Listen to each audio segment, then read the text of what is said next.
Hello everyone and welcome to a scampering new episode of the StudioMEcast. I'm your host Peter here in StudioME's Speakeasy, and if you like the look and sound of this podcast, well, you can book it yourself online at StudioME.me, and if you're not convinced by the end of this, well, you can just come in for a free tour and take a look at it yourself.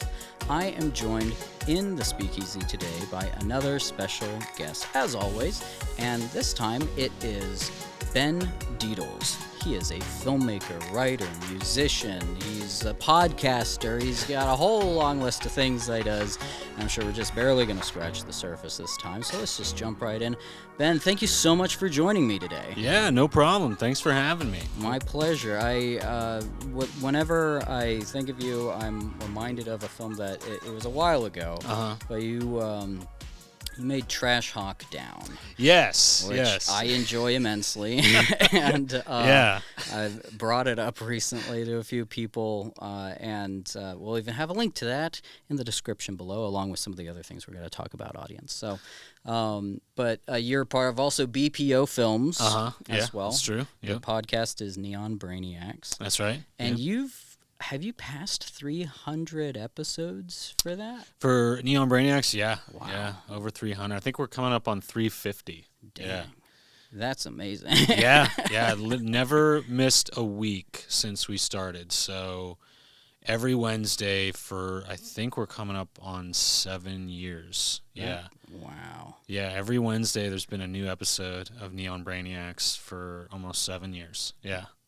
That's well, congratulations. That's Thanks, impressive as hell, man. Yeah. And your podcast focuses mostly on reviewing older film. Well, not necessarily older, but like you review films or you discuss them. And yeah, it's it all started. I mean, it's mainly 80s horror, but we kind of branch out in like action movies. Sometimes we've done like 90s month and 70s month and stuff like that.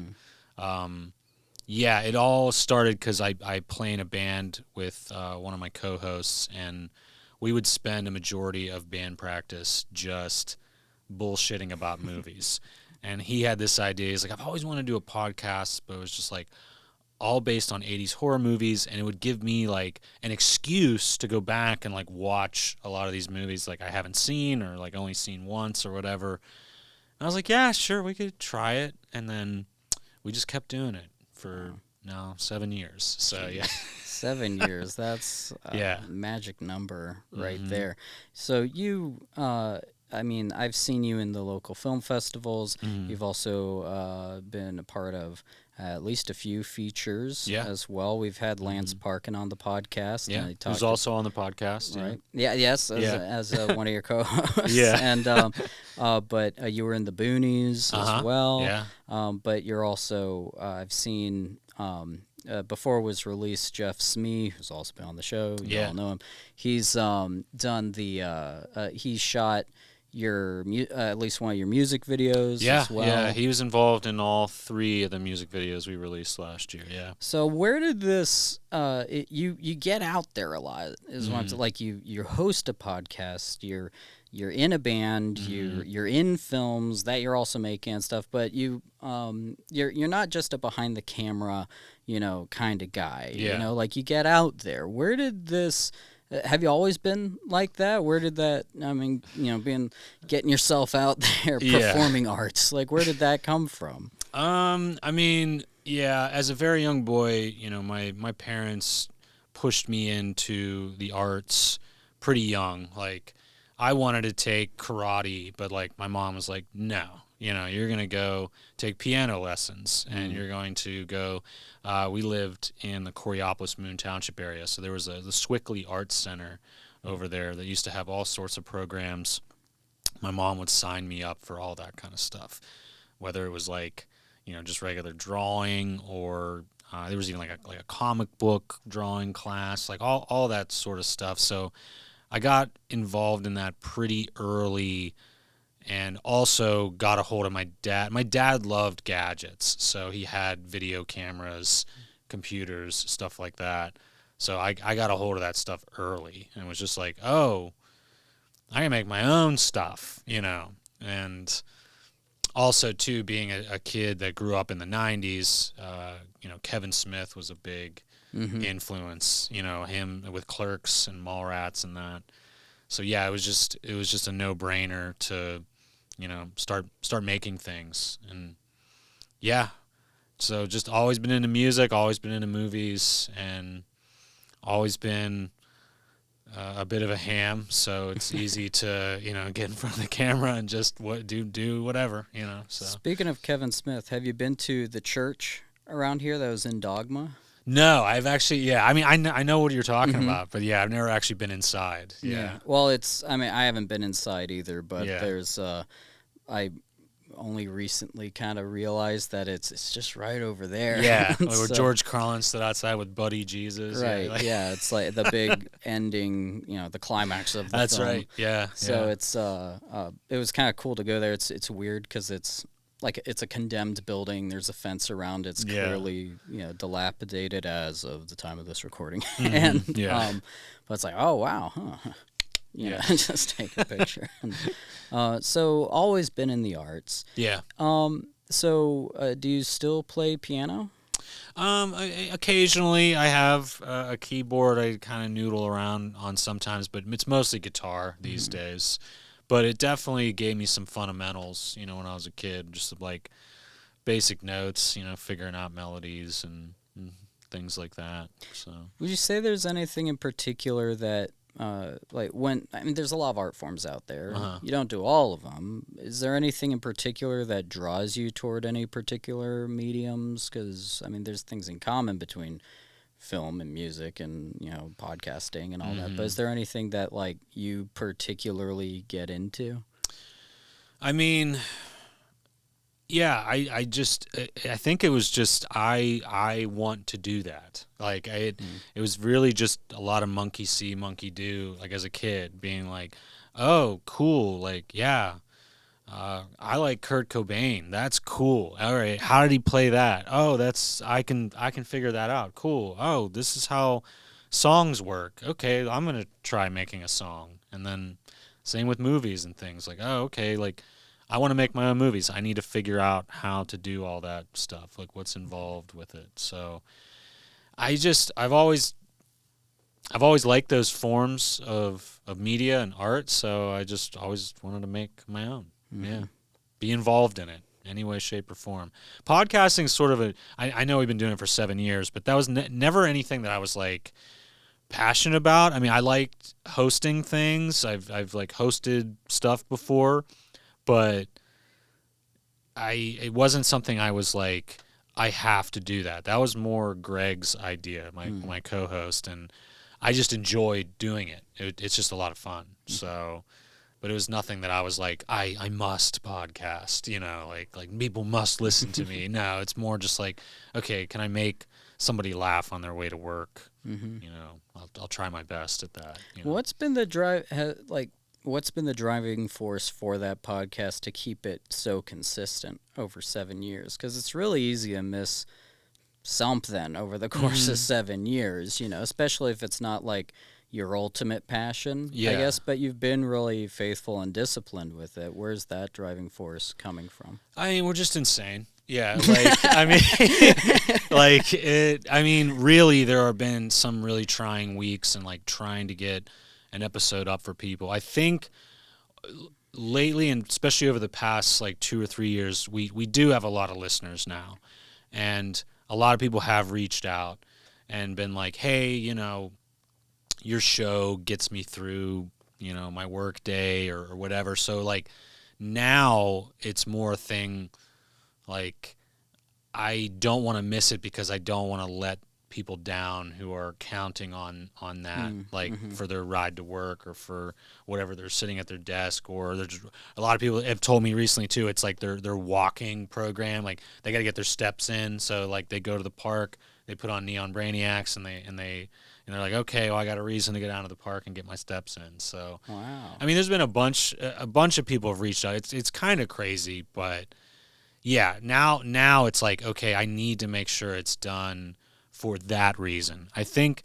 in the beginning it was just like we want to make sure that we just never miss an episode, and like it forces you to get things done when you set like hard deadlines like that, because it's really easy to just not do stuff and just be like, oh, I'm going to put that off, or I'll get to it. That's why I find myself setting hard deadlines for things, because if I don't, then yeah, you'll constantly put things off or not do them, or we're like, oh, well, I'll get to it, whatever. If I don't have deadlines on things, I will do that. So Right. yeah. And well, I mean, it shows because you do produce a lot of stuff. It's like, I mean, you've got this podcast, but you also have produced. How many features have you like made? Honestly, Been a part of or produced?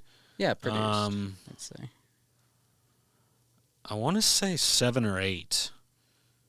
Yeah. Nice. Yeah, 7 or 8 feature films that like I've either directed or produced or had like a pretty big role in.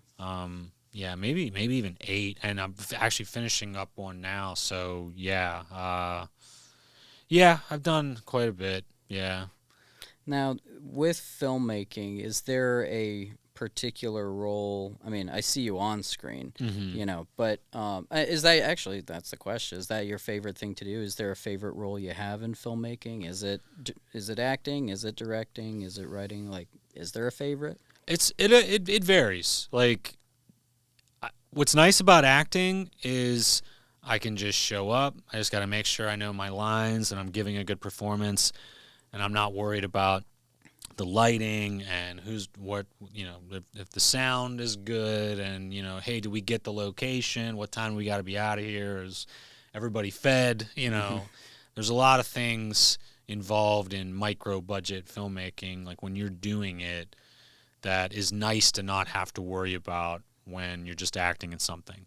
Now, that being said, a lot of movies that I get roped into where I'm acting are usually with, friends or colleagues of mine.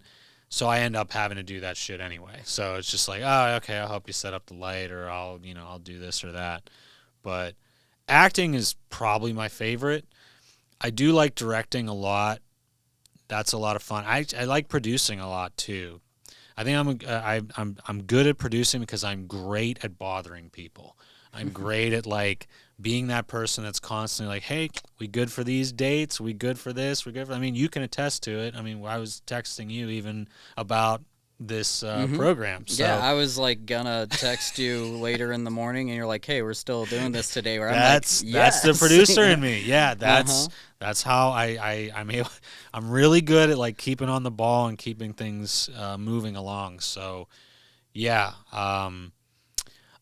My favorite though, is acting, because I do, as far as filmmaking goes, I do really love acting. So and it, again, just not having all the extra stuff to do is nice. It's nice to just show up on a set, worry about my lines, worry about the performance. I like that. You mentioned Kevin Smith, Mallrats, Clerks, that kind of thing, as inspirations for you. Are the kinds of films that you like to watch similar to the types of films that you like to make? I think, in a lot of ways. I think the films that I tend to watch the most are, a lot of the comedies from the 80s and the 90s. I'm a big John Candy guy, so I watch a lot of that. It's the big Bill Murray guy. Early 80s Hanks when he was like funny before he started doing like all the dramas. Although the dramas are great too. I do tend to watch a lot of comedies, but I mean, I'm a big action movie guy too.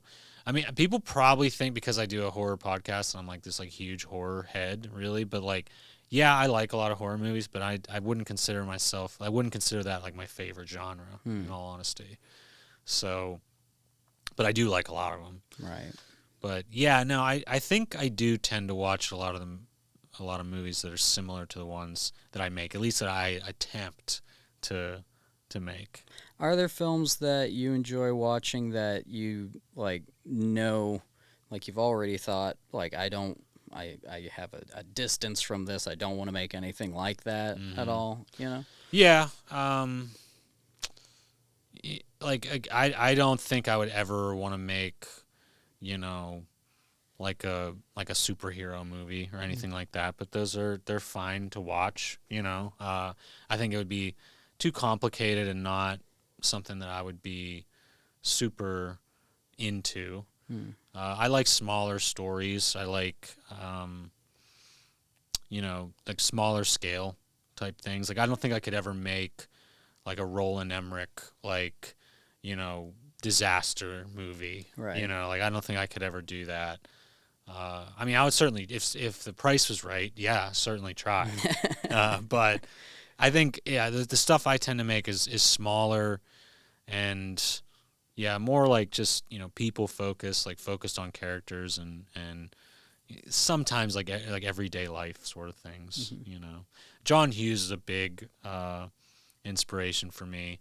So I think a lot of his stories were kind of like that. And I tend to gravitate towards movies like that. But I love watching those types of movies. I love big disaster movies. I mean, I like all kinds of movies. I love movies. So there's most of this, probably everything I've seen that you're in. There's an element of humor in it. Yeah. Sometimes it's very overtly comedic, and sometimes maybe it's The Boonies, where it's a horror film, but your character has a maniacal laugh. Yeah. Yeah. Is that something that just naturally comes into everything you do, or is that something that you have departed from? Like, what role does humor play in your work across the spectrum, not just film, but like, yeah. I mean, yeah, it's a big thing for me. I like making people laugh. That's a big. A lot of people like that. It's not like oh wow, it's so unique. Everybody likes that. So yeah, it tends to come through in some of my work. Musically, not all the time. Like musically, I try to keep it like pretty serious when it comes to lyrics and things. There might be some like winking sort of lines or something like that here and there, but I'm not trying to be like, Weird Al Yankovic or anything like that. But yeah, I mean, I think it's I think the thing about being an artist, and I've heard this before, I can't remember who told me this, but it's like if you find something you're good at and you keep doing it. So yeah, I'm good at making people laugh, so I'm going to keep trying to do that and keep, doing the best I can. It's just like when a painter finds like the certain style they paint in that they're really good at, they tend to continue down that path. Now, I have done some serious roles. I am looking forward to doing some more in the future. Like, definitely would like to branch out and not always be, I get typecast as like a nerd a lot. Go figure. But yeah, I like going outside that. I did a short film called Bliss a couple years ago, directed by a friend of mine, Alex McDaniel, and his partner, Marissa Sabatucci. And they really went out on a limb and gave me like a serious, like sort of like leading man role in this like short film they did. And it was great. Like it was a lot of fun to do. And I'd like to do more of that. So I think I definitely got it in me. So, if anyone's watching out there, any casting directors, please. So you also write like screenplays. Yeah. Is that something you got into like as a writer, or is that something where you wanted to make films and you needed a script for it, so you just started to learn to write that way? How'd you get into doing writing? A little bit of both. I mean, I think I've always written like little stories, and I've written lyrics and stuff since I was a kid. So yeah, I think early on when I was trying to get into acting, you audition for a lot of things, you don't get them, and a piece of information that again is just is out there for a lot of actors. It's like, oh, okay, well, like you're not getting the roles you want, or you're not getting cast in things. Make your own roles. Make your own way. Do it yourself. So, yeah, I'd be like, okay, well, what kind of movie would I like to star in or like to be in? Okay, cool. I'm going to write that. And so, that's where that comes from. Yeah. I like writing. It's fun. I'm not super prolific screenwriter. I'll maybe write like a script, one or two every couple years, but I do like writing. Yeah, it's fun. Mm-hmm. Yeah. Mm-hmm. Do you can you tell me a little bit about your experience with the first feature that you made? The first one I made, the first feature was back in like 2010. It was called Captain Slick Pants, where I played a dork named Greg Henley that basically wanted to return a wallet that he had found to this, which happened to be like this girl that he liked, and through some circumstance, it gets like way out of hand and turns into this like crazy situation. But yeah, I mean, it was definitely a learning experience. Definitely something like probably could have just been a short, but I was pretty hell bent on making a feature, and yeah, it was very bare bones.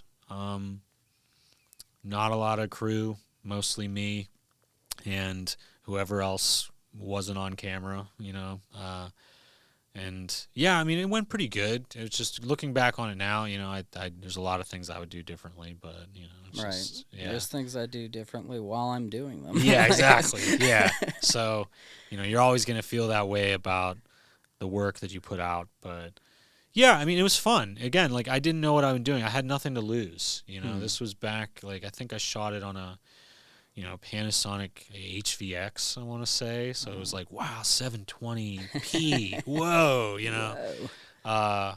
So like, yeah, you really have nothing to lose. Again, like when you're doing it like that low stakes and you don't have a lot of money involved, again, it was no budget.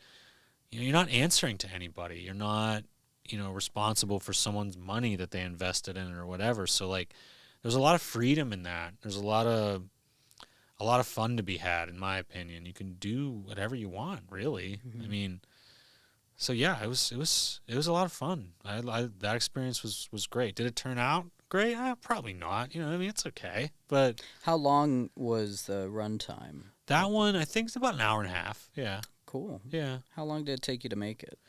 I think that one was probably like a year and a half, I'd say. Like shooting on the weekends. Weekend warrior kind of project, and I think we went back and reshot a couple things too, added some things in, but yeah, about a year and a half, I'd say. What did it feel like the moment that you realized, or like the moment that the film was done? I mean, it felt cool. In all honesty, having done the first feature film, yeah, I was pretty delusional, man. I was like, okay, this is it. And I submitted it to Sundance, and I remember like getting the rejection email or whatever, and being like, "Oh no, like I guess I'm finished. Like this is it." Like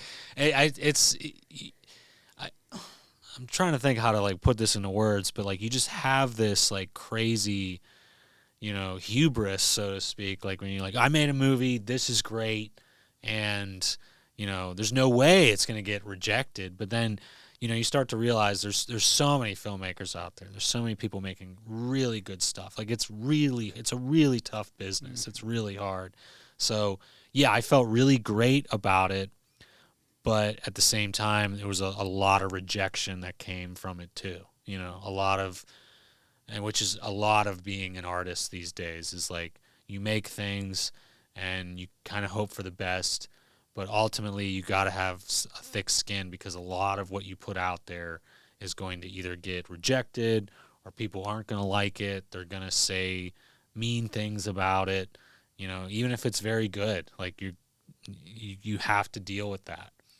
And that was a learning experience for me. I'd experienced that in the music world, but that was the first time I experienced it in film. So, yeah. Those that sort of realization kind of sounds like a low point to be in, but then you have continued to make more films, and have like in any of your work, if you get into a low point, it can be from anything. It can be from, like you said, people say mean things about it, or it didn't take you all the way to Sundance. Instead, it was like, we contributed to Robert Redford's retirement fund. Yeah, basically, yeah. But in those low points, as an artist, do you have a way of that? Is there something that you do when you get into those low points? You just try to remind yourself that it's just part of the game you're playing. And I say this a lot to my wife and my friends and stuff. It's like, well, it's a lot. It's always easy to quit. It's always easy to just get down about it and quit. I've seen some of my colleagues do that, or fellow filmmakers and fellow musicians. Like, people it's really easy to get down about it. And compare. Social media is the devil. Now you compare yourself to everybody, and you're like, oh, well, this person got this opportunity, I didn't get that, and like, it's really easy to fall into that trap these days. So you try to just stay positive. But back to what I was saying, a lot of the things I'll say to my wife, I'll say to my friends, I'm like, what the hell else am I going to do if I'm not making films, making music, hosting a podcast or whatever? What else am I going to do with my time? Like, I need these activities to fill the void in my head or life or whatever you want to call it, keep myself busy. So, yeah, it's just, you have to remind yourself, to not let that get you down. Stay positive, keep your eye on the prize, keep making things, hopefully things will work out. And you have to really enjoy doing it, because if you don't really enjoy doing it, then what are you doing it for?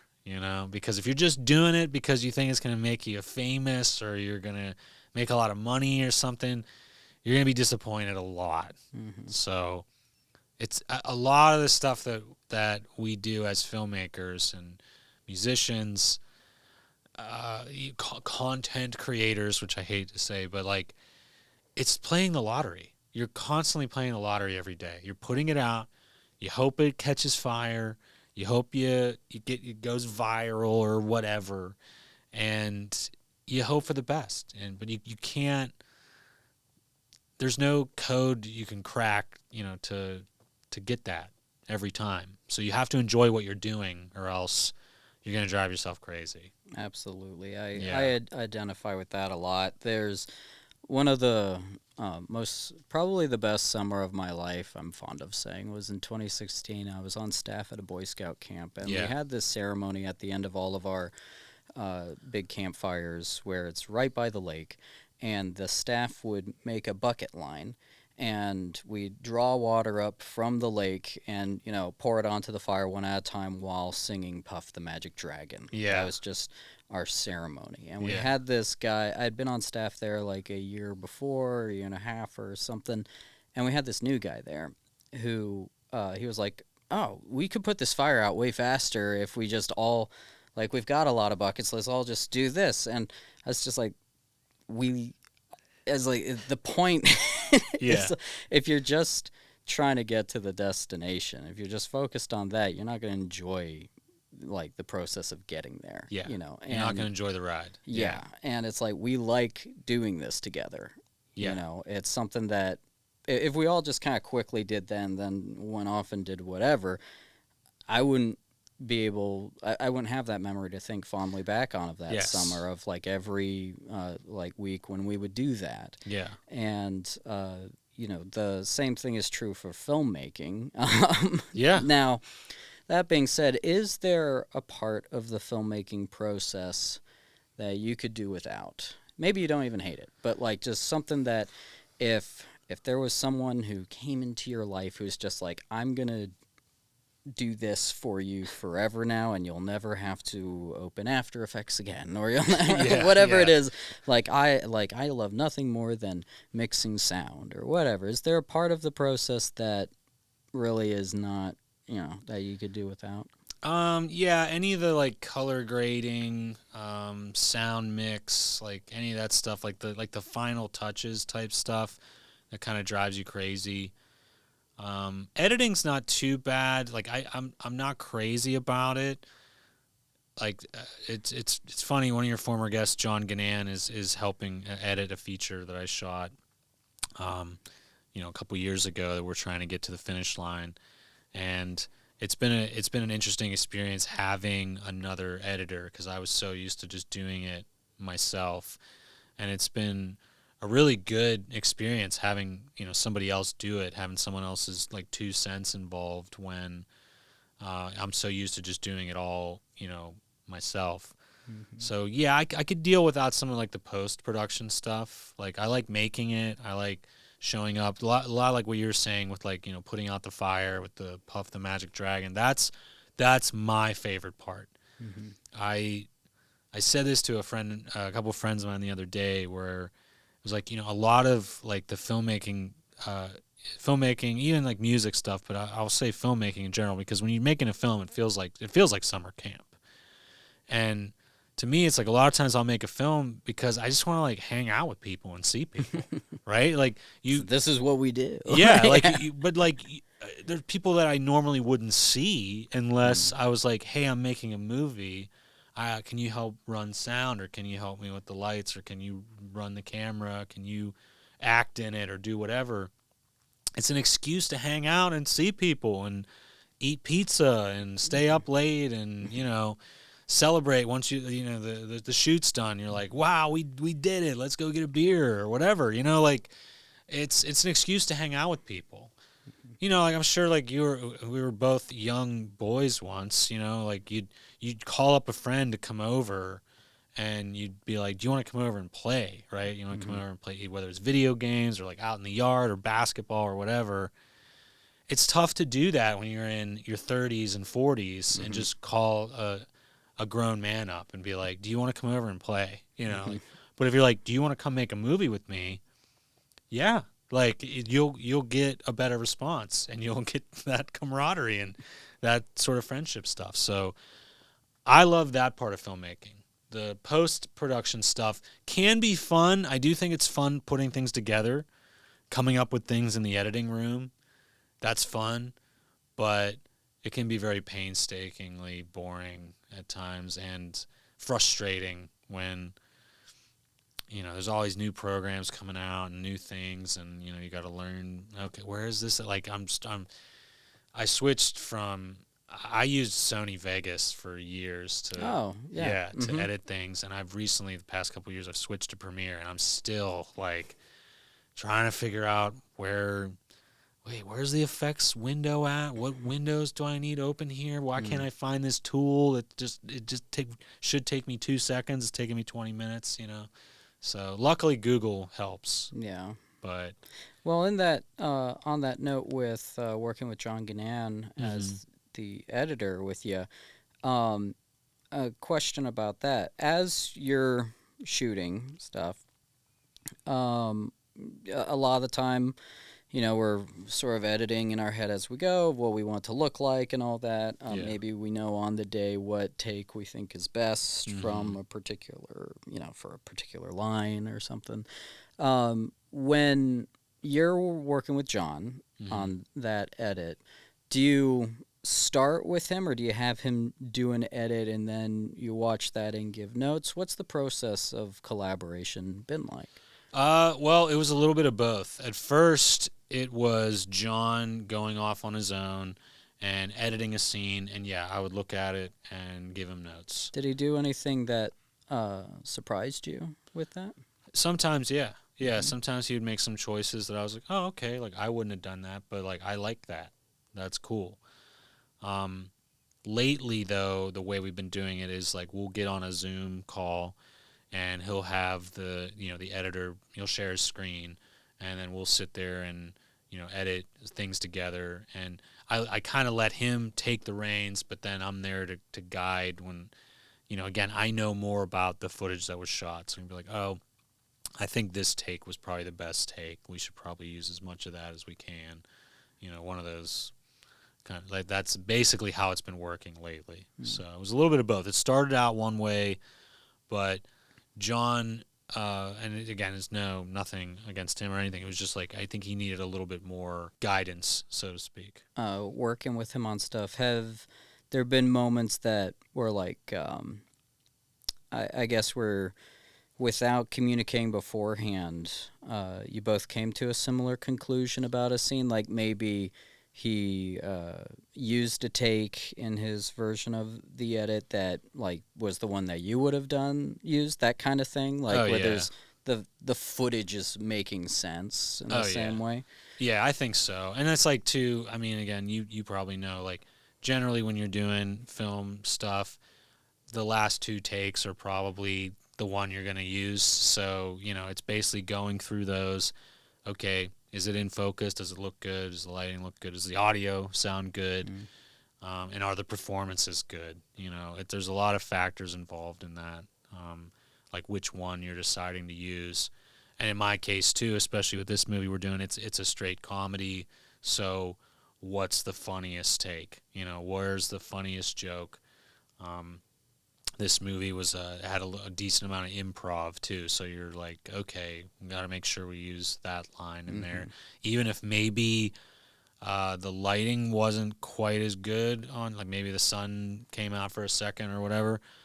I'm gonna go for the funnier one because that's the point of the movie, Right. And John understands that, so yeah, he's really good about that. That's a really great insight on like how your decision-making process works as a director. Yeah. Because not everyone would go with that angle, like with that sort of choice. It's like, okay, yeah, we're going to go for the funnier thing here.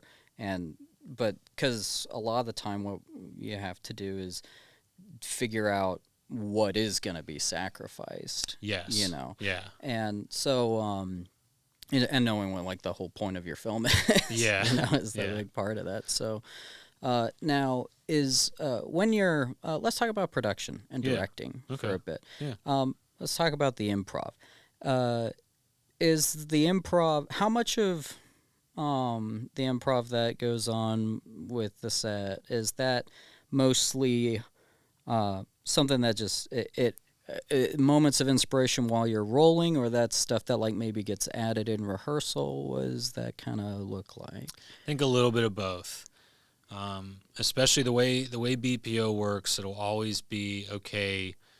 The first things first, make sure the script is funny. Make sure you always have a joke. Don't go in thinking like, this isn't that great, but we'll figure it out on the day. Right. That never works. Oh my gosh. Yeah, no. It never. And I get asked to do a lot of movies too, and I don't want to call anybody out, but like I get asked to do a lot of movies too, where like I show up and they're like, "Can you make this funnier? Like, can you improv and do something else here?" And like I love doing that. I'm always up for the challenge, but sometimes that's a tall order when there's not a lot on the page. So you always got to make sure there's something on the page, at least something to work off of. We'll always shoot what's on the page, at least 1 or 2 takes, and then you do a take that's like a fun take. Or again, I'll read the script the day before, and maybe something will come to me. I'll write a couple notes down and be like, oh, this might be good.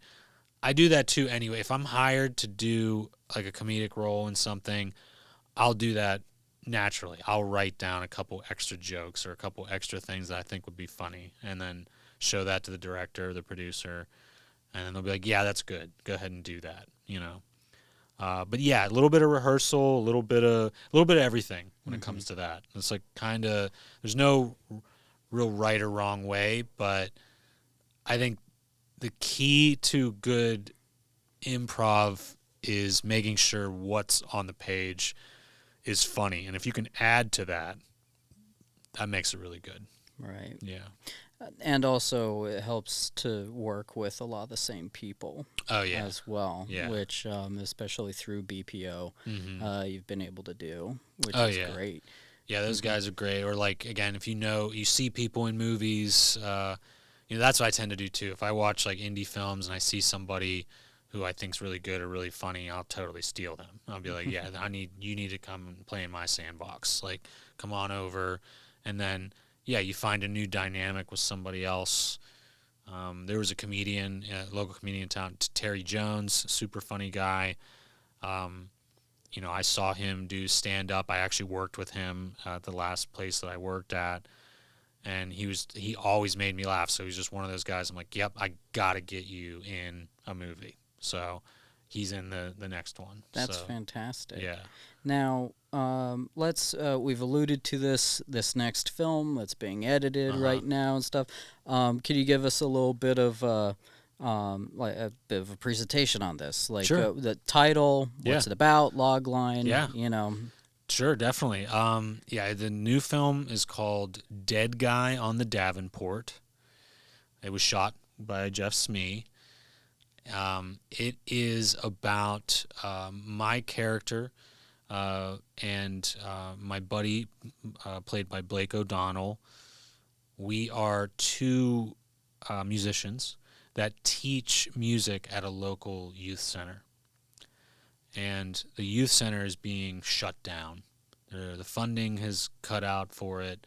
It's being shut down, and it's letting down a lot of the kids and the parents in the neighborhood because it was a good spot for them to drop their kids off, and they got to learn music and things.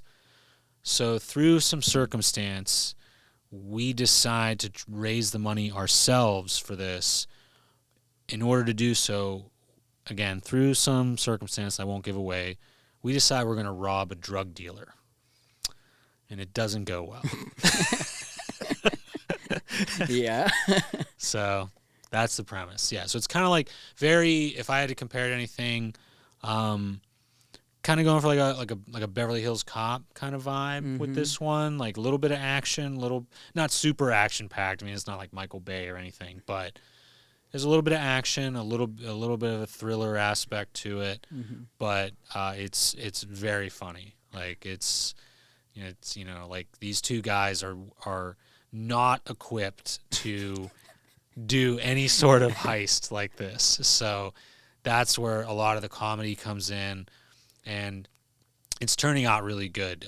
We did a movie, we talked about it off mic before we started. We did a movie called Bergeron Brothers, Wedding Videographers, a couple years ago. I love the concept of that film, Yeah. by the way, just like taking wedding videography and merging it with guys who are training through, like going through obstacle courses with cameras. And I'm just like, I love this kind of humor so much. Yeah.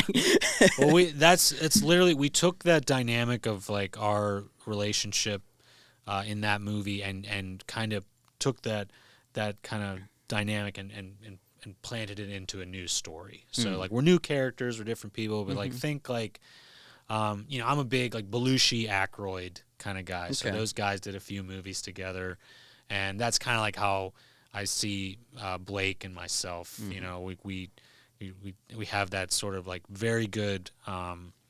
We play off each other very well. Yeah, great chemistry. So we took like that chemistry and just transplanted it into a new story. And I think if you liked the Wedding Videographer one, you're definitely gonna like this one. And yeah, it's very funny so far. I can't wait for people to see it. It'll probably be out next year sometime. Next year? Cool. Yeah, that's the plan. And so this is in the process of being edited right now. Is the whole thing shot? Yep, all shot. All shot? I mean, we're editing. I mean, possibility for like an insert Maybe or a something, pickup, but I think principal photography, is done. Well, congratulations. Thank That's you. a great accomplishment. Yeah, I know. Yeah. Yeah. So, do you have any? What would you like for this film to? I guess where would you like the film to end up? Are you looking to post it online, Amazon distribution? Like what kind of? And actually, let me kind of reframe this question a little bit. Okay. Since your first film, that you talked about before, up through this one, have your goals? Because you talked about like submitting and getting rejected from Sundance, like everybody. Like everybody has. And but like, but that gave you a bit of a reality check. Yeah, you've kept making films. Yes, now you've got this one going. How has your view of goals, or if I mean, like we talked about it also being about the journey rather than the destination sometimes, but like, how has that aspect of release, which is a big part of just film's opening day, you know. Yeah, no. What is how has that kind of concept evolved as far as like what you're looking to do with it? Do you have different goals for your films and all? Yeah, I think this one, so Bergeron Brothers, the wedding videographer movie, we had a small distribution deal for that. And well, it was the biggest distribution deal we ever got. And it was a company out in L.A. that put it out. Byron Allen owns the company. Actually, Freestyle Digital Media was the company. And yeah, like it did okay, you know. That's better than most films. I Yeah. will let you know. Yeah, no, I mean we got It did distro, okay. which like Congratulations. yeah, I mean it hasn't made its money back or anything, but like people saw it, you know, like it got a little bit of press and stuff, like that was cool. By no means would I call it a success, but you know, like it got out there, which What was would you nice. call a success? Making money back. Okay. Yeah, I mean, or parlaying it into a bigger budgeted gig, you know. Right. Like You if know. there was if you made a proof of concept and that doesn't make its money back, but then someone sees and is like, hey, make it a feature, that kind of. Exactly, like something along those lines, where it's like, you know, it makes some waves Gets and you to the next one. yeah, it gets people looking at it. Again, I'm not looking to buy a Rolls Royce or anything, but you know, just something making its money back would be nice, you know. So for this one, yeah, I don't know. I think we're gonna try a combination of things. I think we're familiar with some more film festivals. We had a film play at a film festival called Genre Blast, which is really a great time, a really awesome festival. We had a film called Gorilla Dogs play there last summer, and With Rick Dutro. Rick Dutro's in that movie. Yeah, Yep. yeah, He's been on the show before. excellent actor. I love that guy. He's in Davenport too. He's my new one. Oh, great. Yeah. Yeah, we had a film play there. It went really well. So my goal would be to debut this at that festival. Maybe submit it to some other fests, see what happens. I might try to see if there were any distributors that would bite on it.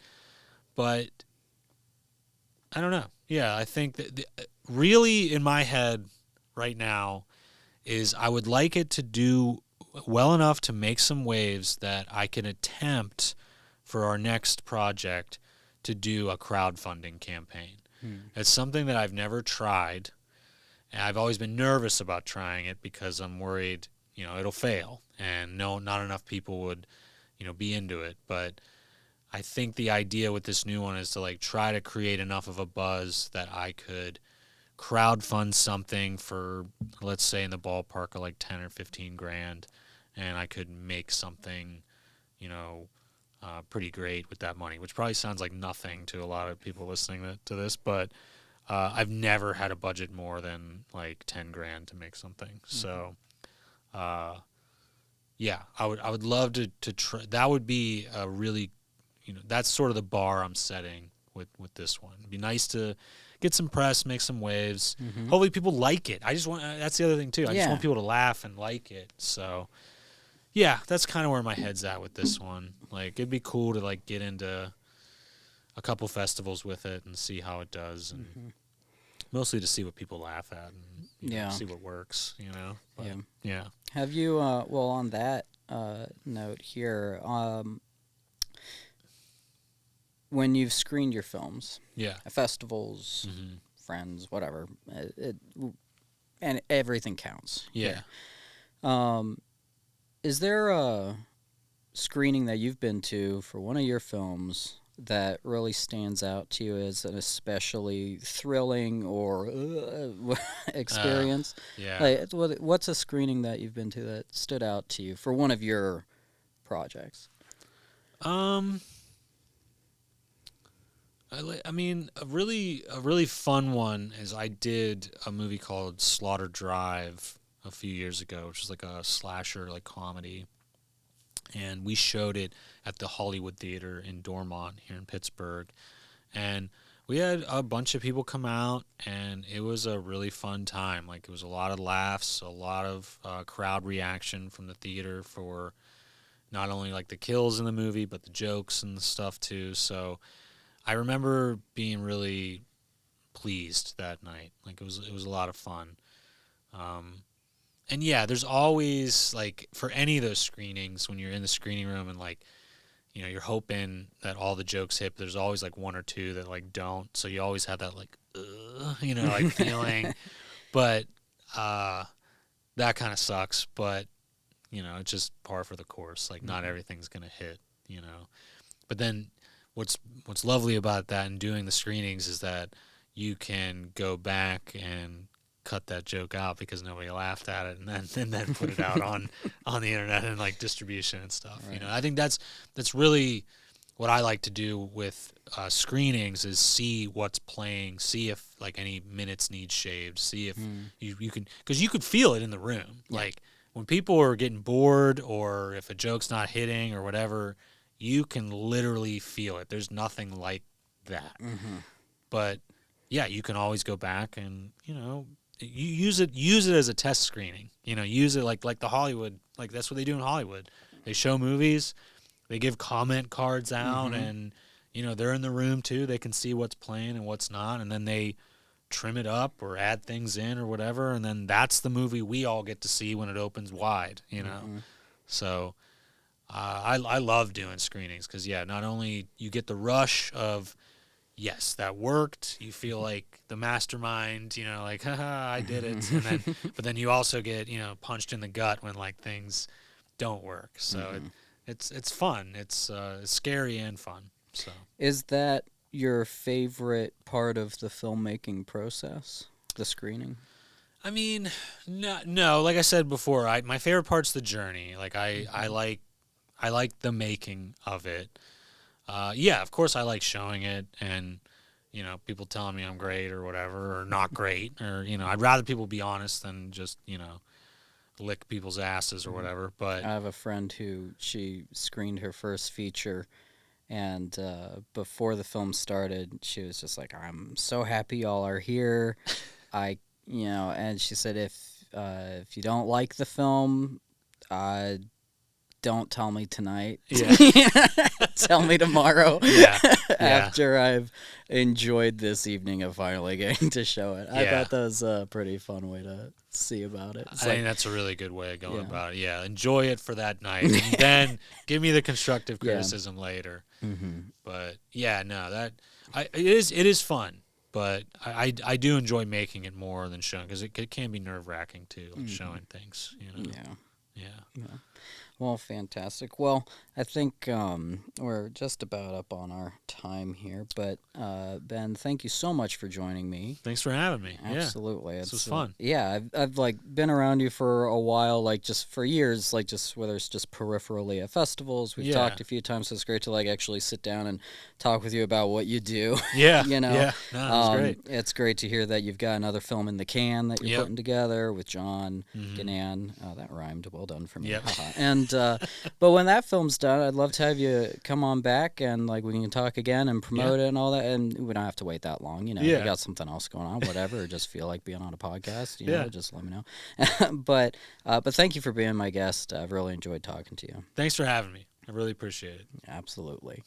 All right, everybody, thank you so much for joining us for another scampering episode of the StudioMEcast. And if you're the kind of person who subscribes, well, you know how to do that. I don't have to give you instructions, but something that I will remind you of is that in the description below, we're going to have a few links to some of Ben Dietels' stuff. We're going to show you some of his podcast, Neon Brainiac. We're also going to put some of his music and probably films, YouTube channel, BPO Films, that kind of thing. So just there'll be all kinds of goodies down there for you, and we appreciate you spending your time with us here at StudioME. And don't forget that you won a free tour, and if you like the sight and sound of this podcast, you can book it online at StudioME.me. And also, I mentioned this last podcast, but I must not forget, is that we have opened a new location in Oakland. It's the Meetup. It's a fully automated space. It's got all of our AI mode stuff. It's a wonderful thing, and you can check that out on our website. We have a special deal going right now for the month of May. It's brand new. It's just open. open, so we'll have a link to that as well in the description below. Thanks again. We'll see you next time. Bye-bye. Hey, I hope you enjoyed that episode. If you want to start your own podcast, why wait? Reach out to us at StudioME.me, and I hope you hear me again soon.